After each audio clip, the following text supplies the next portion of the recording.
ఓం మహాగణాధిపతయే నమ. ఓం గురుభ్యో నమ. ఓం శ్రీమాత్రే నమ. అరుణాం కరుణాతరంగితాక్షీం ధృతపాశాంకుశపుష్పబాణచాపాం అనిమాదిభిరావృతాం మయూకై అహమిత్యేవ విభావయే భవానీ. శ్రీమాత్రే నమ.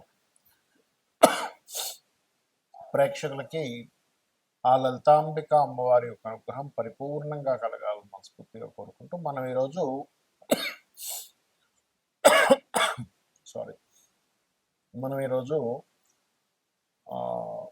ఇంట్లో ఎటువంటి మొక్కల్ని పెంచాలి, ఎటువంటి మొక్కలు అవాయిడ్ చేయాలి అని చెప్పి తీసుకునేటువంటి విషయం ఒకటి. అలాగే మీ యొక్క జన్మజాతక చక్ర రీత్యా మొక్కల్ని గనక మీరు ఎటువంటి మొక్కలు దానం ఇస్తే మంచిది, మీకు తెలిసిన ఫ్రెండ్స్ కనో, ఎందుకంటే ఇచ్చిన వాళ్ళకి మంచిది, తీసుకునే వారికి కూడా మంచిది ఆ మొక్కని రక్షిస్తున్నందుకు. కాబట్టి ఏ ఏ లగ్నాల వాళ్ళు ఇటువంటివి చేయాలి. అలాగే ఒక ఇల్లు కొనుక్కునేటప్పుడు కానీ, ఇంట్లో ఉండేటువంటి నిర్మాణ విషయాల్లో కానీ, ఇంట్లో ఉండేటువంటి వస్తువుల విషయంలో కూడా ఎటువంటి జాగ్రత్తలు తీసుకుంటే మీకు బాగుంటుంది అనే విషయాన్ని మనం తెలుసుకుందాం. ధనస్సు వారికి కనుక చూసుకున్నట్లయితే, ధనస్సు వారికి సర్వసాధారణంగానే పూర్వజన్మ కర్మ స్త్రీ శాపంతో వివాహ సంబంధించినటువంటి విషయంతో ముడిపడి ఉంటుంది. మరి మీరు ఏం చేయాలి? సర్వసాధారణంగా అమ్మవారి ఆరాధన చేయడము, లలితాసనాలు చేయడం అన్నీ చేస్తుంటాం. మొక్కల పరంగా ఏం చేయాలి అంటే, చక్కగా ఇంట్లో తెల్లటి పుష్పాలు లేదా పింక్ కలర్ పుష్పాలు వచ్చేటువంటి మొక్కల్ని పెంచుతూ ఆ యొక్క పుష్పాలను తీసుకెళ్ళి అమ్మవారి ఆలయంలో అమ్మవారికి వాడుకోవడానికి మాత్రం ఇవ్వండి. మీరు రోజు పుష్పాలు కోయడం, చక్కగా తీసుకెళ్ళి అమ్మవారికి ఇవ్వడం.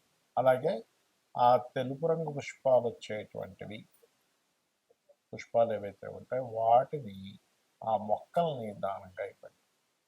లేదు మీకు దగ్గరలో ఆలయం ఏమి లేదండి, ఎక్కడో మేము విదేశాల్లో ఉన్నాము, అప్పుడు ఏం చేయాలి? మీ ఇరుగు పొరుగు వాళ్ళు ఉంటారు, ఆడపిల్లలు, చిన్న చిన్న పిల్లలు ఉంటారు, అలాంటి వాళ్ళకి ఆ పుష్పాలు ఇవ్వండి. ఏమవుతుందంటే ఎప్పుడు కూడా పుష్పము అనేటువంటిది అది ఒక వీనస్ ఎనర్జీ. పుష్పం వీనస్ అండ్ మూన్ ఎనర్జీ. పర్టికులర్గా ధనస్సు వారికి వీనస్ అండ్ మూన్ ఎనర్జీ నెగటివ్గా పాస్ట్ లైఫ్లో ఎలా అయితే జనరేట్ అయిందో, ఆ నెగటివ్గా జనరేట్ అయినటువంటి ఎనర్జీని మీరు ఎప్పుడైతే పంచుతున్నారో, మొక్కల రూపంలో పెంచుతున్నారో, అదేమవుతుందంటే యూనివర్స్కి మీకు అదొక పాజిటివ్ సంకేతం వెళ్ళడం ద్వారా మీరు చేసినటువంటి పూర్వజన్మ కర్మలు ఆ రూపంలో దగ్ధం అవ్వడం జరుగుతూ ఉంటుంది. అయితే ఇక్కడ మీరు పెంచేటప్పుడు కానీ, ఇచ్చేటప్పుడు కానీ అది శ్రమగా మాత్రం చేయకండి. ఎందుకంటే మీరు ఎంత అబ్బో నాకు చాలా శ్రమగా ఉంది ఇచ్చేయడము అని అనుకొని మీరు ఆ భావనతో కనుక చేశారా, అది ఇచ్చేటువంటి రిజల్ట్ మీకు పరిపూర్ణంగా రాదు. గుర్తుపెట్టుకోండి. ఇది ప్రధానంగా మీరు గుర్తుపెట్టుకోవాల్సినటువంటి అంశం. అయితే ఇక్కడ చాలామందికి మొక్కలు పెంచడం ద్వారా ఎందుకు కలగొచ్చు అనిపించవచ్చు. ఆయుర్వేదంలో చూడండి, మన మొక్క నుంచి ఒక ఔషధాన్ని తీసుకుంటే తీసుకోగానే మనకి హెల్త్ ఇష్యూస్ క్లియర్ అవుతున్నాయి, అవునా కదా? మొక్కల్లో కానివ్వండి, లేనట్లయితే మనకి వృక్షాల్లో కానివ్వండి, కొన్ని మనకి బిల్వ వృక్షం ఉంది, లేనట్లయితే మనకి ఈ రావి చెట్టు, ఈ తులసి చెట్టును అయితే మనం అమ్మవారిగా భావిస్తూ ఉంటాం. అంటే ఏంటి? మొక్కలలో మరియు వృక్షాల్లో కానివ్వండి, చెట్లలో కానివ్వండి, కొంతమంది సిద్ధులు కూడా ఉంటారు అని చెప్తుంది శాస్త్రం. అంటే అవి ఏమీ ఎక్స్పెక్ట్ చేయకుండా కేవలం అది ఇవ్వడం వరకే చేస్తూ ఉంటాయి. అలాగే మరొక విషయం ఏంటంటే, సర్వసాధారణంగా అందరూ కూడా ఇంట్లో పెంచుకునేటువంటి మొక్కల్లో పాలు గారేటువంటి మొక్కలు అసలు పెంచకూడదు. గుర్తుపెట్టుకోండి. పాలు ఇచ్చేటువంటి మొక్కలు అస్సలు పెంచకండి. అలాగే ముళ్ళు ఎక్కువగా ఉన్నవి, అంటే గులాబీ మొక్కలకి ఎక్కువ ముళ్ళు ఉంటాయి, ఇంకొన్ని మొక్కలు ఉన్నాయి అలాంటివి కూడా ముళ్ళు ఎక్కువగా ఉంటాయి.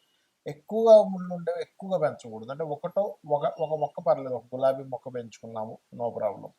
కానీ అదే పనిగా మొత్తం గులాబీలే పెంచేసుకొని ఎందుకు వద్దంటారు? ఎందుకు పాల వద్దంటారు? ఎందుకు మొక్కలు మనకి ముళ్ళున్న వద్దంటారు అంటే, చిన్నపిల్లలు ఉన్నారనుకోండి ఇంట్లో, అదేదో పువ్వు బాగుంది కదా దగ్గరికి వెళ్తాడు, ఏమవుతుంది?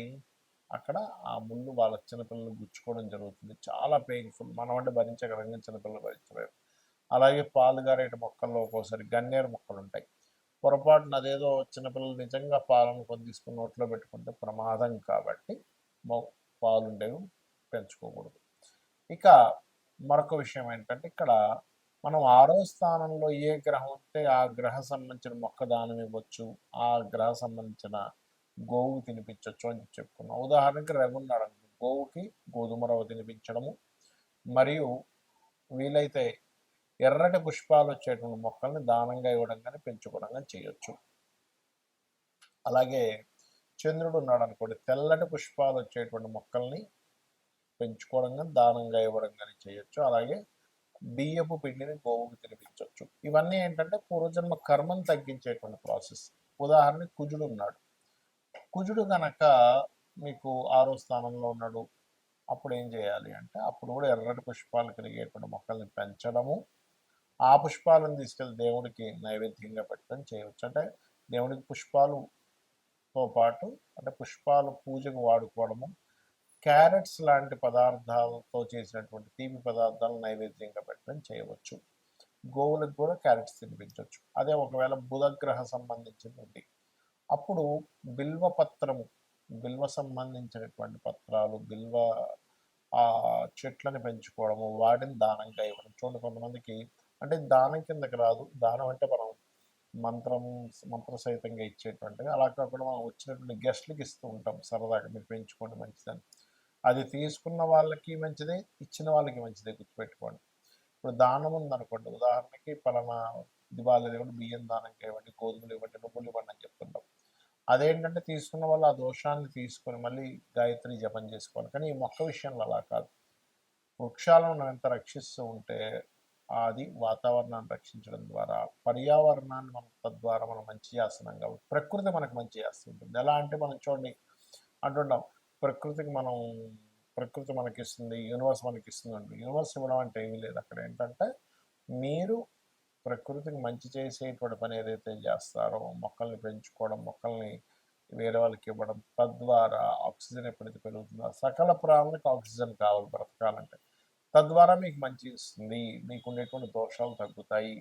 Because of natural 6th house అనేది బుధుడు యొక్క స్థానము. బుధుడు మొక్కలకు కారకుడు. అప్పుడు మొక్కలు పెంచడం ద్వారా, మొక్కలు దానంగా ఇవ్వడం ద్వారా, మొక్కల్ని 10 మందికి రక్షించడం ద్వారా 10 మందికి ఇచ్చి ఆ రకంగా మీరు మంచి ఫలితాలు వస్తాయి. అలాగే మనకు ఒక్కోసారి గురువు ఉన్నాడు పంచమంలో పాడైపోయి ఉన్నాడు అంటే ఎవరికి ఉంటాడు, సర్వసాధారణంగా 6వ స్థానంలో, పంచమంలో కదా 6వ స్థానంలో, సింహలగ్నానికి గురువు 6లో ఉన్నాడు ఉదాహరణకి. అప్పుడు ఏం చేయాలి అంటే పసుపు రంగు పుష్పాలు వచ్చేటువంటి మొక్కల్ని దానంగా ఇవ్వడం కానీ పెంచడం కానీ చేస్తుంటారు. వాటిని తీసుకెళ్ళి అమ్మవారి దగ్గర, అయ్యవారి దగ్గర పూజకు వాడాలి. మరి అలాగే శుక్రుడు తెలుపు రంగు, అందులో తెలుపు రంగు పుష్పం ఏదైనా అనుకోండి, మల్లెపూలు అనుకోండి, లేకపోతే తెల్ల మందారం అనుకోండి, ఇలాగ చేయొచ్చు. అదేవిధంగా గోవులకు కూడా కాస్త ఈ తీపి చపాతీలు తినిపిస్తే కూడా అప్పుల బాధలు తగ్గుతాయని చెప్తుంది. మరియు అప్పుల బాధలు మరింత ఎక్కువగా ఉండేటువంటి వారు ఓం అపర్ణాయే నమః అనే మంత్రాన్ని చేయొచ్చు. ఇక శని ఏమిటంటే మరి శని ఉంటే అలాగా నలుపు పుష్పాలు ఉంటాయి, నీలవర్ణ పుష్పాలు ఉంటాయి అంటూ ఉంటారు. అలా కాదు, శని కనుక ఉన్నట్లయితే రావి చెట్టు మొదళ్లలో నీళ్లు వేయడం చాలా మంచిది. అలాగే నువ్వులు ఉన్నటువంటి, నువ్వులు పూసేటువంటి కొన్ని మొక్కలు లాంటివి, అలాంటివి దానం ఇవ్వచ్చు. అలాంటివి మీరు పెంచుకొని వాటి ద్వారా కూడా మీరు అంటే వాటికి ప్రాణం వస్తున్నారుగా అది. ఇక రాహు అనుకోండి, ఇక్కడ ఏంటంటే గుమ్మడి పాదులు ఉంటుంది, గుమ్మడి పాదులు కనుక పెంచగలిగితే చాలా మంచిది రాహు. కేతు అయితే ఏంటంటే చిక్కుడు పాదులు, అల్లుకునేటువంటివి ఏవైతే ఉంటాయో మనకి పాదుల్లాగా ఉండేవి కూడా మనకి చేయొచ్చు. ఈ రకంగా మీరు ఈ యొక్క మొక్కల్ని పెంచడం ద్వారా, మరొకరికి ఇవ్వడం ద్వారా ఖచ్చితంగా మీ యొక్క జీవితంలో ప్రకృతి మీకు సహకరించి తీరుతుందనేటువంటి సందేహం లేదు. శ్రీమాత్రే నమః.